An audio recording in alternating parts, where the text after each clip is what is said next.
Assalamualaikum and hi students. In this video, we are going to continue our lesson with topic 2 or chapter 2 where we will discuss subtopic 2.2 quantum mechanics. Right? So in this subtopic, you are going to learn these terms: atomic orbitals, okay, quantum numbers. So these are the quantum numbers: shell, subshell, and orbital. And students should be able to draw the shapes of orbitals, right? Alright, next. These are the learning outcomes that student must achieve at the end of this lesson. Alright, so previously in subtopic 2.1, you learned electrons travel around the nucleus in a fixed circular orbit. So that statement defines what is orbit. Okay, apa itu orbit? Kita dah belajar sebelum ni. A pathway for an electron to travel around nucleus in an atom. Okay, so by referring to Bohr's idea ataupun Bohr's atomic model, okay, so Bohr menyatakan bahawa elektron itu mengelilingi nukleus in a fixed circular orbit seperti ini.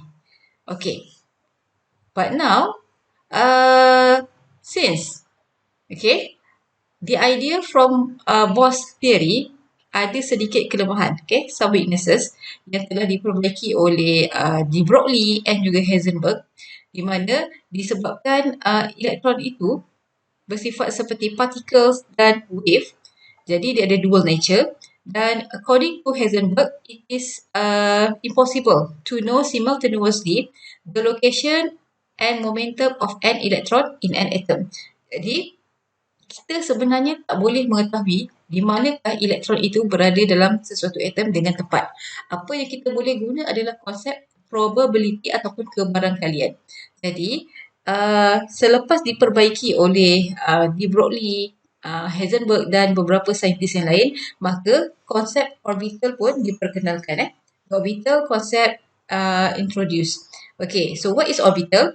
It is a three-dimensional region or space in an atom which there is high probability of finding the electron.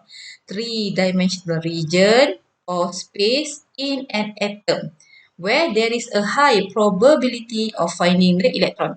Kawasan 3D, okay, dalam sesuatu atom yang mana di situlah kebarangkaliannya untuk kita jumpa elektron tu terlalu tinggi. Jadi kawasan itu kita katakan, kita define dia sebagai orbital. Okay, so these are the differences between orbital and orbit. In terms of definition, saya dah jelaskan tadi. Okay, saya dah jelaskan. In terms of shapes, the shapes of orbits.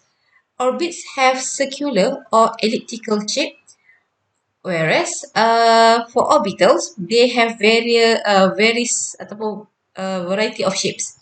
Okay, shape dia pelbagai and they are different in shapes from each other.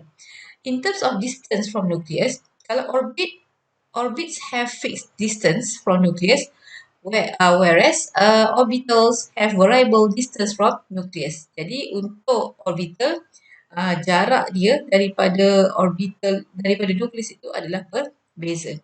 Okay. How to determine the location of an electron in an atom? Jadi sebelum kita pergi dengan lebih detail, apa yang saya nak highlight di sini adalah in this subtopic, you are going to learn how to determine the location of an electron in an atom. Kita nak belajar macam mana nak tentukan kedudukan sesuatu elektron itu, okay, di dalam sesuatu atom.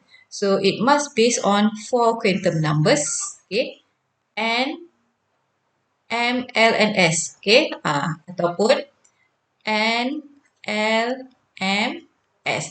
Apa itu N, apa itu L, M dan S saya akan terangkan selepas ini. Alright? Okay. So, quantum number. So, when we talk about quantum numbers, kena ingat N, L, M, S. Right? Okay. In an atom, electron is an electron. An electron. Sesuatu elektron ataupun satu elektron is specified by 4 quantum numbers. So, maksudnya kalau kita nak tahu the location of an electron in an atom, kita mesti tahu N, L, ms, where n is the principal quantum number, L is the angular momentum quantum number, M magnetic quantum number, S electron spin quantum number. Okay, we start with the first one, principal quantum number N. So this is the symbol. Okay, so sebelum ni dalam 2.1 awak dah jumpa. N ini kita define dia sebelum itu adalah sebagai orbit. Lepas tu kita belajar N juga energy level. Tapi kalau awak tengok nota tu, memang ada tulis N juga adalah principal quantum number instead of shell. Jadi sekarang kita nak guna istilah principal quantum number. Okay, so N must be a positive integer starting from 1, 2, 3 until infinity. And N values indicate the energy level and the relative size of orbital. When the value of N increases, energy level increases, average distance increases, dan boleh tambahkan kat sini sebenarnya sama je maksud. Okay, average distance increases, size of orbital juga increases. So boleh tambahlah, sebenarnya average distance itu merujuk kepada size. Alright, okay. Alright, so now continue with angular momentum quantum number and the symbol is L. L huruf kecil. So boleh juga tulis sebagai L macam ni lah, huruf kecil. Okay, other terms for angular momentum quantum number are azimuthal quantum number, subsidiary quantum number or orbital quantum number. But biasanya kita guna yang inilah angular momentum quantum number. Kadang-kadang ada buku yang guna istilah ini. Alright, so what are the L values? L must be n integer from 0 to n minus 1. Jadi nilai L ini mestilah daripada 0 to n minus 1. So you nampak kat sini bahawa dia ada sebut n. Jadi n value determines L. Nilai n akan menentukan nilai L. Okay, saya suka buat L macam ni lah. And the L values indicate the shape of orbital. Ada perkataan orbital. Jadi kita akan belajar dengan lebih detail lah, makin dalam. Okay, so now if L value is 0, we have S orbital. When L value is 1, we have P orbital. When L value is 2, we have D orbital. When L equals to 3, we have F orbital, and so on. Okay, tapi pelajar kena tahulah nak tentukan ni. Okay, cumanya yang pelajar kena tahu bentuk-bentuk orbital itu, okay, adalah untuk S, P dan D. Yang lain ni F, G, H ni pelajar kena tahu apa subshell ataupun orbital. Bila L sama dengan 3, L sama dengan 4 dan seterusnya. Basically kita akan guna SPDF. So S, P, D, F, G, H mesti ditulis dengan huruf kecil. Right? Okay. Next, these are the general shapes of orbital yang kita bincangkan tadi. Ini adalah shape secara umum sahaja dulu. Secara umum maksudnya tidak secara spesifik lah. Okay, basically S orbitals have spherical shape. P orbitals have dumbbell shape. For D orbitals, some of the D orbitals mempunyai bentuk seperti cloverleaf, dan ada juga D orbitals yang semacam P orbital tapi dia ada ring dekat tengah ni. So untuk D orbitals dia ada dua bentuk yang berbeza. Alright, so itu secara asas. Okay, so now kita nak belajar terms yang lebih detail kat sini. Okay, so we have shell. Okay, sorry. Okay, we have shell. Okay, mungkin kalau pelajar baca ayat ni dia tak faham lah. Orbitals with the same value of n. Subshell, one or more orbitals with the same n and L. Okay, tak apa, saya cuba bantu awak. Jadinya sekarang, okay, bila kita kata shell, kita refer kepada n.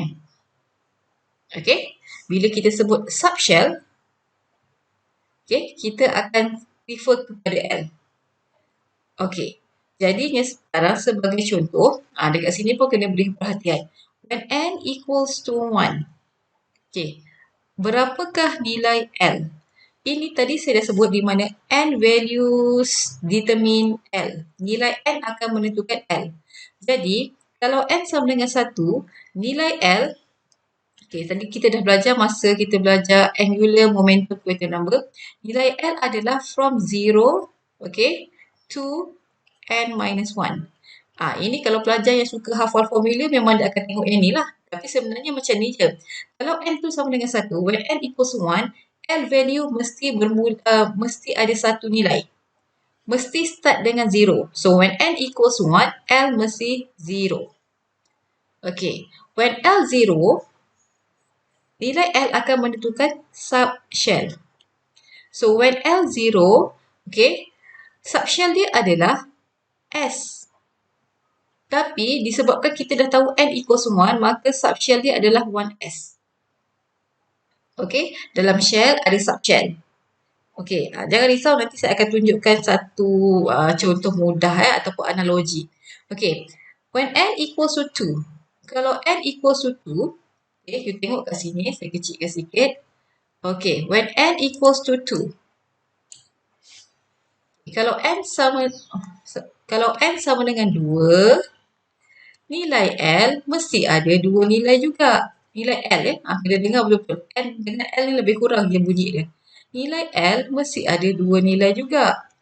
Okay, starting from 0. So, L0 followed by L equals 1. Okay, kalau N2, L0. Kita baru belajar tadi, kalau L0 kita mesti ada apa? S subshell. So, when N equals to 2, L equals to 0, kita akan ada 2S yang kita panggil ini subshell. Okay. When n equals to 2, L equals to 1. Kita baru belajar tadi kalau L sama dengan 1. Okay, tengok previous slide tadi. L sama dengan 1, kita akan ada P subshell.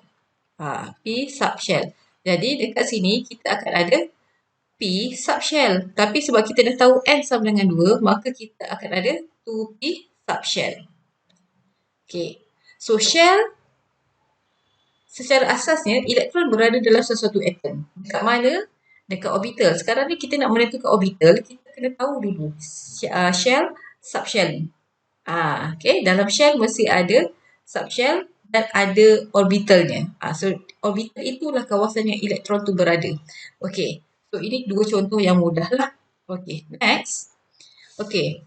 These are some example yang ada dalam you punya lecture notes. Each shell or N contains N subshell. Okay, secara asasnya paling mudah, setiap shell akan mengandungi ataupun akan mempunyai N subshell. Sebagai contoh. Okay, contoh N equals 1. Ini semua ni adalah shell. Ini semua adalah shell. If N equals 1, subshell dia masih 1. Masih ada satu subshell. Apa dia? 1S. Macam mana saya boleh tahu 1S? Tengok balik. N menentukan nilai L. So, L1, L0. Bila L0, kita akan ada S subshell. So, when N equals 1, we have, when N equals 1, we have 1S subshell. Nampak? When N equals to 2, okay, kita mesti ada dalam atom tu, ataupun dalam shell tu, 2 subshell. So, when N 2, okay. Bila N sama dengan 2, L dia mesti apa? Mesti dua nilai. 0 and 1. Bila L0, kita akan dapat S. Bila L1, kita akan dapat P. Tapi sebab kita dah tahu N sama dengan 2, we have 2S, 2P. So, dapat ada 2 kat sini. Dan seterusnya. Contoh satu lagi lah saya tunjuk. If N equals to 3. Okay. Kalau N sama dengan 3, okey. Bila N sama dengan 3, N 3. Okey. Baik. So, sekarang dia punya nilai L adalah 0, 1, 2. Nampak ya? 0, 1, 2. So, ini adalah shell kita. So, yang ini nak tentukan apa? Subshell. Okey. Apakah dia punya subshell name? So, bila N 3, L0, kita ada 3S. When N3, L1, we have 3 P. When n equals to 3, L equals to 2. Tengok slide sebelum ni, tengok nota awak. Kita akan dapat d orbital. So since n equals to 3, we have D subshell. So kita akan dapat 3D subshell. Jadi bilangan itu dia align, dia selari, sejajar. Okay. Baik, next. Okay, next. Magnetic quantum number. Okay, apa pula magnetic quantum number ni? Right, magnetic quantum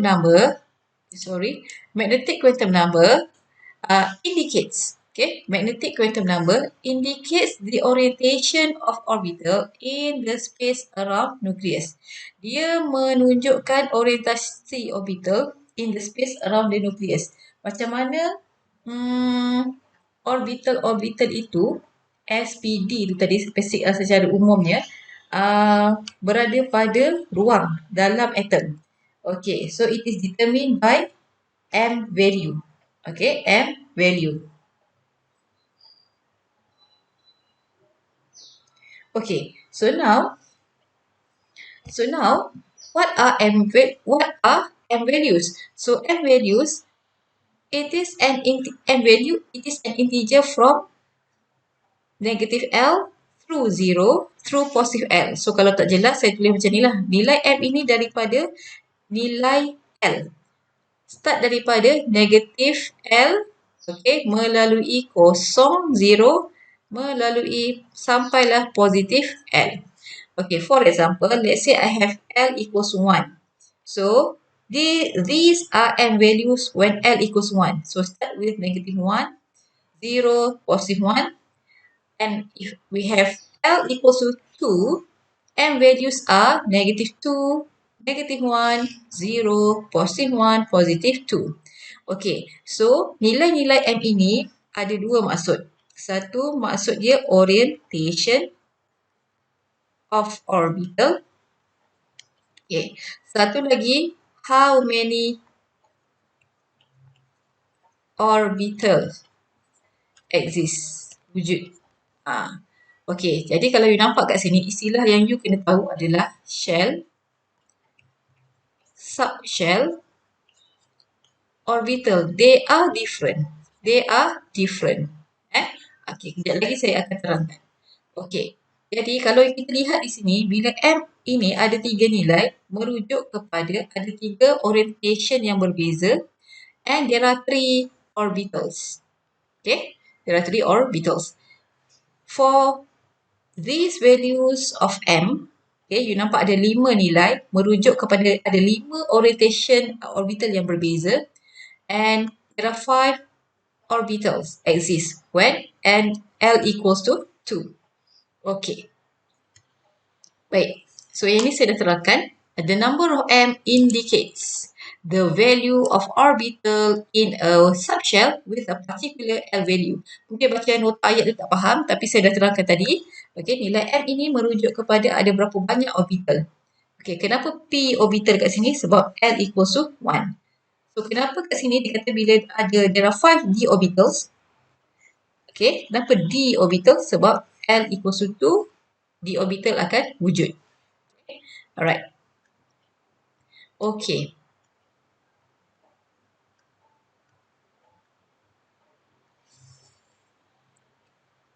Baiklah, saya nak pergi kepada sini dulu. Okay, shape of orbitals. Okay, so yang ini lebih detail daripada slide yang tadi. Okay, for S orbital, it has spherical shape. Dia bukan bulat, dia spherical sebab kita nak menggambarkan secara 3D walaupun kita lukis secara 2D. With nucleus at the center. Okay, and macam mana kita nak tahu dia itu S orbital? Kita akan tengok L value. Okay, so it has only one orientation. Untuk orientation kita tengok M value. Okay, so when L equals to 0, okay, M mestilah 0. Jadi M equals to 0 tu, 0 itu adalah satu nilai. Jadi when M equals to 0, itu menunjukkan ada satu sahaja, one orbital exists and one orientation. Jadi kalau awak tengok kat sini, kita tengok pada 1S dulu. Okey, 1s ini rupanya spherical. Okey, nak lukis dia mesti ada paksi X, Y and Z. Mesti seperti ini. Must be label as 1s kalau kita tahu dia punya N lah. Okey, so 1s ini kita nampak keseluruhan orbital itu berada pada satu orientation sahaja bila berada pada space. Okey, 2s pun sama. Okey, dia berada pada satu orientation sahaja pada paksi-paksinya. 3s pun sama. Cuma apa beza 1s, 2s and 3s? You can see here they have different in size ataupun they have different size. So kalau you tengok kat sini nilai n merujuk kepada 1, 2, 3. So when n value increases, size of orbital increases. Jadi 1s has smaller size compared to 2s. 2s has smaller size compared to 3s. Cuma sekarang ni nak cakap pasal orientation sebenarnya. Tapi untuk s orbital hanya ada satu orientation. Okay, next. This is p orbitals. Okay, so nak tentukan p orbital, kita kena tengok nilai L. L mesti sama dengan 1, kita akan dapat P subshell. Okay, P subshell. Okay, so when L equals 1, M values are -1, 0, +1. So, there are 3 M values. Maksudnya, there are 3 P orbital. Kita dah panggil orbital pula. Bukan subshell lagi. Subshell adalah ni. Tapi bila M, dia kita sebut 3P orbital. Okay, jauh pula kat sini. 3P orbitals. Okay, 3 different orientation. Okay, so sekarang macam mana rupa P orbital? Dia mesti ada 2 loops ataupun 2 region on either side of the nucleus. Nucleus masih lagi dekat tengah. Maksudnya sekarang ni, dalam satu atom, nukleus tu ada satu je ya. So tadi kita bercakap pasal S subshell ataupun S orbital. Sekarang kita nak cakap pasal dalam atom tu ada juga P orbital. Jadi secara asasnya basically P, it has dumbbell shape and it has a specific orientation which is determined by M values. Dan sebenarnya dalam atom orbital ini, orbital P ni, 3P orbital ni, okay, dia mutually perpendicular P orbital. Dia adalah antara satu sama lain ni, sudut dia 90. Cuma dalam nota ni, kita lukis dia asing-asing. Kita memang kena lukis asing-asing lah.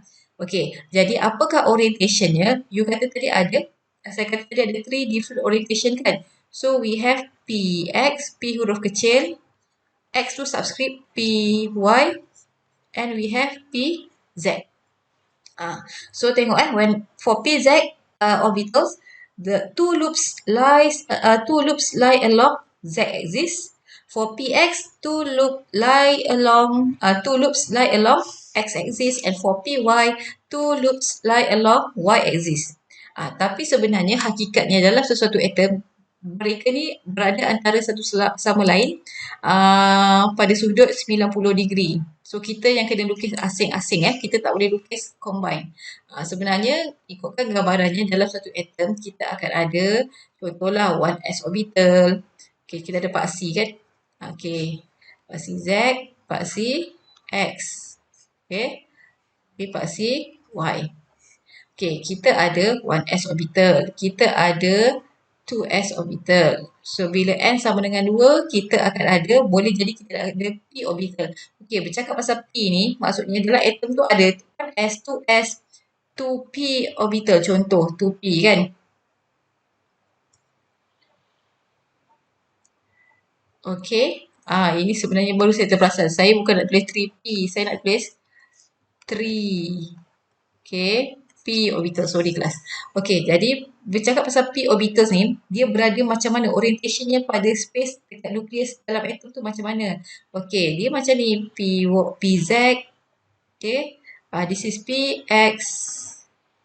And this is PY. Bila N tu lebih, N3 pula, kita akan ada N3, dan seterusnya. Maksudnya dalam satu atom tu nukleus tetap satu saja. Nukleus tetap berada di tengah itu. So kita tak akan lukis macam ni. Kita kena lukis asing-asing seperti ini. Saya harap jelas ya. Saya harap itu jelas lah. Okey. So dah settle dengan yang itu. Kita pergi pada slide seterusnya. Okay, in the next slide. Okay, in the next slide nak tunjuk bahawa okay. Statement di bawah ini, there are no simple relation between the values of M and the X, Y and Z direction. For our purpose, you need to remember that because there are three possible values of M, there are three p orbitals with different orientation. Okay, maksudnya macam ni. Kita tahu daripada nilai N akan menentukan nilai L.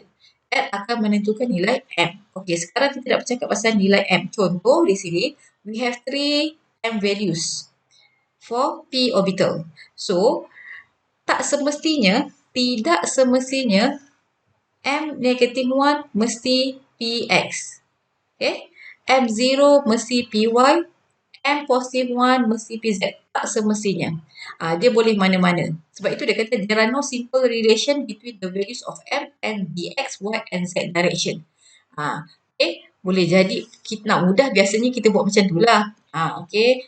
Ini biasanya pelajar akan buat macam ni. Ini PX, ini PY, ini PZ. Tapi tak semestinya. Boleh jadi mana-mana. Yang penting kat sini ingat kalau ada 3 nilai M, ada 3 p orbital yang berbeza orientationnya. Itu dah ditulis dalam nota tu statement stated Okay. Okay. And for d orbitals, okay, kalau untuk d orbitals, kita tengok kat sini, d orbitals ni dia akan wujud bila L values 2 and how many d orbitals? 5 d orbitals according to M values ini. So kalau you tengok M value ada 5, maka dia ada 5 orbitals with different orientation. Apakah orbitals D itu yang 5 tu? This one.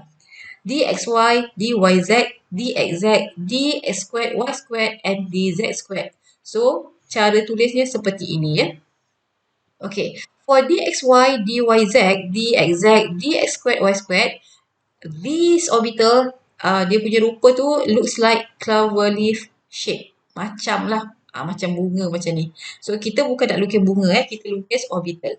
Okay, but, okay, for dz squared. Okay, for dz squared.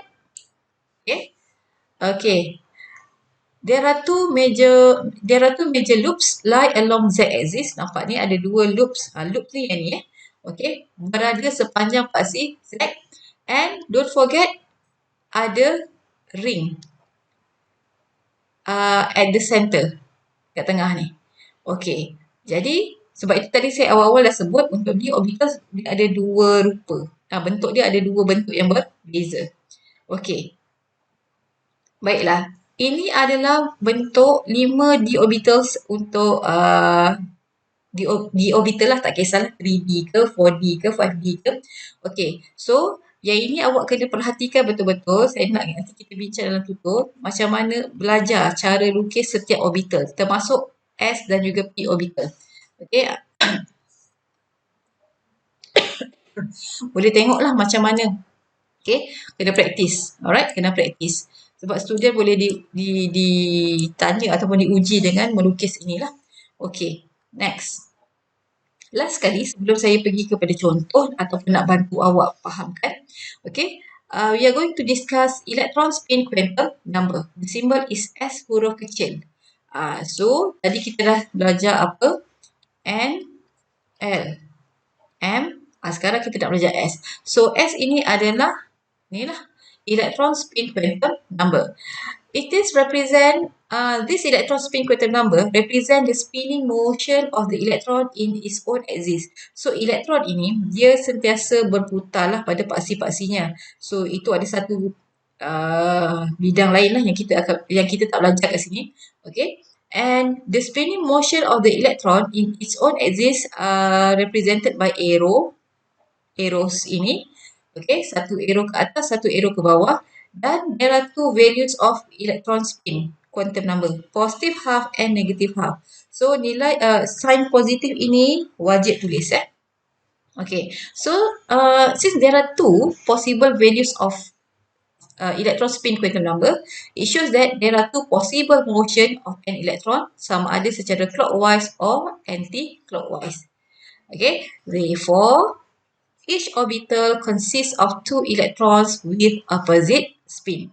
Jadi disebabkan itu, setiap orbital mesti mengandungi ataupun maksimum muat dua elektron yang mempunyai spin yang berlawanan. Okey. Ini saya dah sebut tadi Maximum number of electron in an orbital adalah 2. Okey. Nak terangkan yang ini, saya kena bagi contoh lain. So, we try to make it simple. Okay, kita cuba buat. Saya bagi satu analogi lah kat sini. Okay. So, kalau kita cakap pasal shell, okay, shell ni N kan? Kita gambarkan dom. Kita gambarkan kita ni berada di kampus ataupun di kolej kediaman. Okay, kalau kita nak bantu faham, saya nak bantu awak faham, saya gambarkan subshell ini which is L sebagai floors ataupun aras ataupun level lah. Kan level berapa? Okey. Kalau saya nak gambarkan orbital ni saya gambarkan dia sebagai bilik-bilik. Setiap asrama mesti ada aras, mesti ada bilik-bilik. Jadi orbital ni pula kita nak tentukan daripada nilai M. Jadi ni sekarang elektron tu berada dekat mana? Elektron tu berada dekat orbital. Jadi nak tentukan orbital mana tu, kita kena tahu dulu N, L. Lepas tu baru tahu M lah orbital tu. Lepas tu elektron ada berapa, yang itu adalah elektron spin tadi. Okey, sebagai contoh, kalau you lihat kat sini, okay, let's say ini adalah suatu kawasan kampus. Okay, ada 4 dom. Dom tu asrama lah. Okay, so kalau you tengok kat sini, ini katakanlah dom 1. The first dom, saya anggap dom itu adalah, dom ini gambaran bagi N. So, dom 1 maksudnya N1. Okay. The second dom represent the N equals to 2. Okay, saya bincang sampai dom ketiga saja. The third dom represent N equals to 3. Okay, jadinya sekarang kalau awak tengok kat sini, setiap dom dia ada dia punya floor. Floor kat sini, ini nampak first floor. Yang ini ada first floor, ada second floor. So yang ini adalah floor. And aras ataupun level lah. Okey, yang ini ada first floor, second floor, third floor. Dan seterusnya. Jadi yang 1, 2, 3 itu adalah floor. Ataupun floors. Ataupun aras lah. Okey. Jadi, dekat setiap shell itu, dia mesti ada orbital. Dekat setiap shell ni, dia mesti ada, dekat setiap shell mesti ada subshell. Okey. Dekat setiap subshell mesti ada orbital. Di mana orbital inilah elektron berada. Okey, di orbital inilah elektron berada. Jadi ni sekarang kita nak tahu elektron itu berada dekat orbital yang mana. Okey, jadi kalau you tengok gambaran di sebelah kanan ini, okey, ini mewakili N1, N2, N3, N4 dan seterusnya lah. Jadi bila N bertambah, you tengok energi juga akan bertambah. Energy increase. Kan? Energy level akan bertambah jugalah. Maksudnya energi dia pun bertambah. Okey. So, dekat setiap shell, okay, yang S1, N2, N3 tu shell, dia ada, you nampak kat sini ada 1S, okay, ada kat sini 2S, 2P, ada 3S, 3P, 3D. So, yang ini kita panggil dia apa? Subshell. Ini subshell. Ini pun subshell. So, dalam subshell tu ada orbital pula, ada bilik-bilik dia. Sekarang ni kita nak belajar tentukan orbital. Kita nak, setiap aras tu ada berapa bilik. Jadi saya bagi satu contoh. Okay, let's say kita start dengan first dom. Okay, ini mewakili tengok gambar sini, N1. Jadi, kalau you tengok dekat sini, N1 ini ada satu floor sahaja. Okay, ada satu floor. Jadi, kita tengok pada gambar, satu floor tu ada satu bilik. Dalam floor tu ada room. Jadi sekarang saya gunakan warna lain lah. Floor ini adalah subshell. Room ini adalah orbital. Ini adalah dia punya apa tadi? Dom. Okey. Jadinya sekarang saya tunjuk contoh kat sini. We have shell. Okay. And subshell. Lepas tu kita ada orbital. Okay. Yang ini adalah L. Okay. M kita nak tentukan orbital. Okay. Jadinya sekarang you tengok kat sini N kita berapa? N kita 1. N kita 1. Jadi ada berapa floor? So N determines L. So kalau ikutkan bila N1, okay, N1, okay, L dia mestilah satu nilai which is start from 0. So bila L 0, maksudnya kita akan ada apa? 1S subshell. Jadi subshell kita kat sini adalah 1S. Okay, bila L equals to 0, M kita ditentukan oleh L. So start from negative L. So tak ada negatif apa. So M kita adalah 0.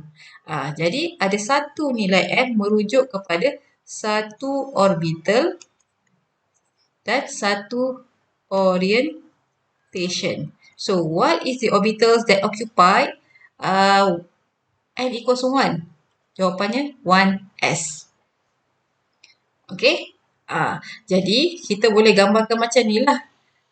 Kita boleh gambarkan macam dia punya rumah ataupun asrama tu. So, dom itu namanya ataupun shell itu adalah N equals to 1. Okey, tapi dia ada satu saja aras, maka dia punya subshell adalah S. So, 1S. Berapa elektron boleh muat dalam 1S? Maksudnya sekarang ni subshell kita 1S. Berapa orbital yang ada bila N sama dengan 1? Maksudnya ada satu bilik aja kat sini. So, jawapannya 1S orbital. Okay. So, berapa elektron boleh muat ataupun occupy pada 1S orbital? Jawapannya 2. Ikut elektron spin quantum number kan? With opposite spin. Jadi, elektron berada pada orbital. Okay, next, seterusnya kita pergi kepada the second dom. Okay, so this is N equals to 2. Okay, we have 2 floors. Maksudnya 2 subshell with N equals to 2. Okay, jadi sekarang ini, okay, N sama dengan 2.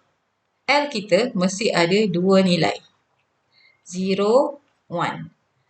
Jadi bila L sama dengan 0, with N equals to 2, we have 2S. When N equals to 2, L equals to 1, we have 2P. Okay. Tapi jangan lupa, M pula, M values, bila L sama dengan 1, M negative 1, 0, positive 1. Okay. Okay, sekejap kecilkan sikit. Okay. When L equals to 1. Okay, sorry. Dah tulis dah kat sini. Okay, kalau L0, sepatutnya tak payah tulis lah. L0, M0 lah kan. Jadi dekat sini, nampak tak? Nilai M ini mewakili bilangan orbital yang wujud pada setiap subshell. Jadi kalau nak ikutkan kat sini, shell. Okay. Subshell. Orbitals. Ni saya buat plural lah sebab ada lebih daripada satu subshell. So sekarang M kita 3. Shell kita 3. Okay, subshell kita apa? Nampak? 2S, 2P. 2S, 2P. So, ada berapa orbital yang berada pada 2S subshell? So, orbital ini tadi kita anggap dia sebagai apa? Rooms. Bilik. Jadi, untuk bilik-bilik yang berada pada uh, floor yang pertama kat sini. Okay, kalau 2S, nilai M dia berapa? Satu nilai saja kan, which is 0 kan? So, 2S. Okay, kalau subshell dia 2P, okay, berapa orbitals yang ada? Tengok nilai M. 1, 2, 3. Okay, so ini represent 2P lah kan? So, maksudnya kat sini, we have 2px. Okay, kita ada 2px, 2py. Saya lebih suka buat dia sebaris. Nanti saya nak lukis senang. 2px, 2py, 2pz. Jadi, kalau saya gambarkan dia punya rajah kat sini adalah 2s. Saya buat kat sini lah kat atas. Ini adalah 2s.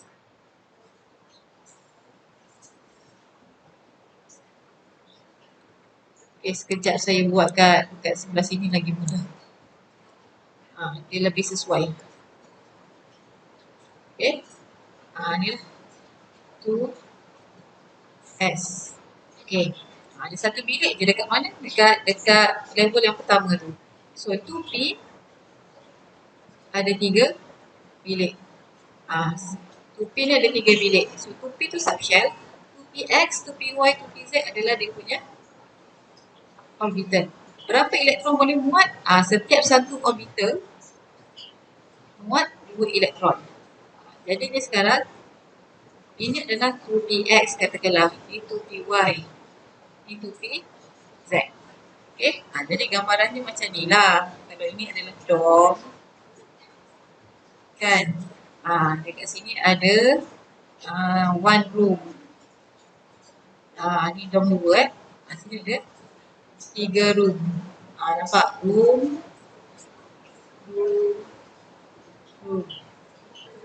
Okay. Okay. Next. Seterusnya, kita pergi kepada dom yang ketiga. Sama juga lebih kurang sepatutnya dah tera dah. N sama dengan 3. So, kita akan ada 3 floors. Okay, 3 aras. Okay, jadi sebelum tu kita buat kerja. Kalau N sama dengan 3, L dia mesti ada 3 nilai. 0, 1 and 2. Bila L 0, M dia mesti 0. When L equals to 1, M mestilah negative 1, 0, positive 1. When L equals to 2, M adalah negative 2, negative 1, 0, positive 1, positive 2. Jadi yang ini akan menggambarkan orbital. Okay. Yang ini akan menggambarkan subshell. So, ini adalah shell. Jadinya sekarang kita cuba buat macam tadi. Okay. Shell. Subshell. Orbitals. Orbital tu ingat je bilik di setiap aras. So, kalau N3, subshell kita apa? Tengok S. L0 mesti 3S. 3S ada satu nilai M, maksudnya orbital dia tetap 3S. Okey, kemudian kita ada 3P. 3P maksudnya kita akan ada 3 orbitals. Apa dia? 3px, 3py, 3pz. Okay, next we have L equals to 2. You tengok kat situ, L sama dengan 2. Mestilah kita ada sekejap saya bersihkan ni dulu. Mengganggu. Okay, when L equals to 2, kita akan ada D, subshell. So, disebabkan N sama dengan 3, maka kita akan ada 3D. Apa dia? 3DXY. 3DXZ katalah. Okay, 3DYZ. 3D X squared, Y squared. Okey, tak muat pula. Okey, satu lagi adalah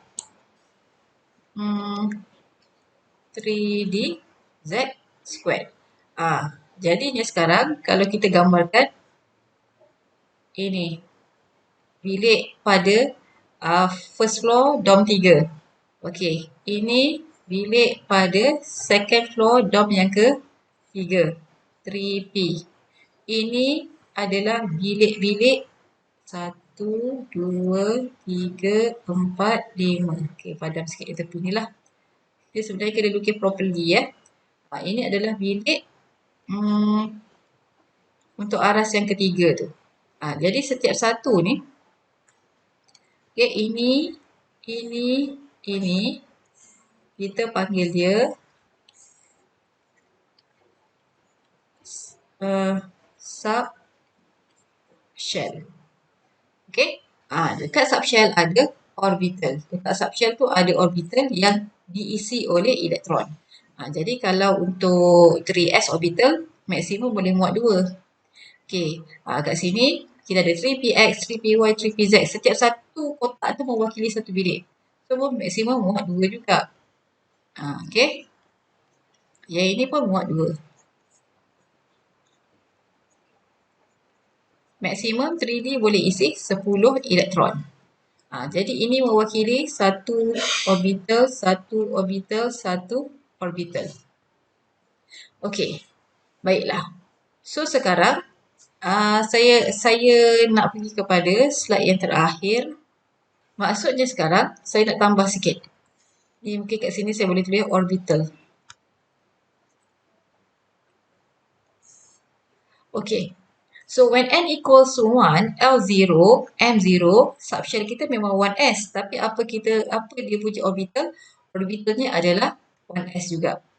Berapa banyak elektron boleh muat dekat 1s orbital? Maksimum muat 2. Okey. Baik. So settle kalau n sama dengan 1. Okay. Kalaulah n sama dengan 2, n sama dengan 2 ni, okey, kita ada M2, L0, M0. So, kita ada 2s subshell. Bila kita ada 2s subshell, apakah orbitalnya? Ulang semula.